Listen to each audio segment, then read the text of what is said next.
मुंबईतील एअर शोच्या शेवटच्या दिवशी जगात खळबळ माजली ती भारताचं तेजस MK1 हे लढाऊ विमान कोसळल्याने।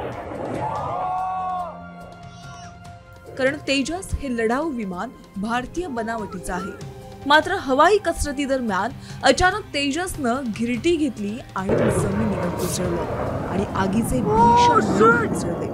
मात्र तेजस कोसळण्यामागे घातपाताचं कारण आहे का, अशी ही शंका उपस्थित केली जाते।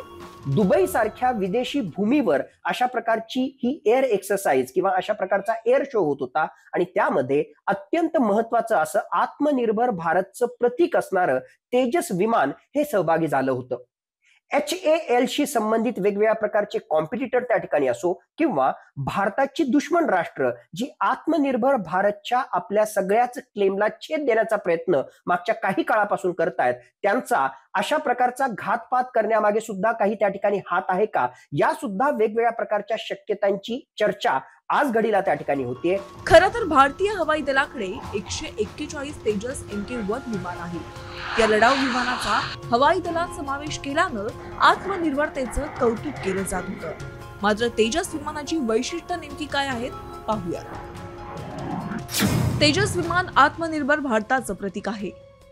हे हलक्या वजनाचं मल्टी रोल विमान आहे।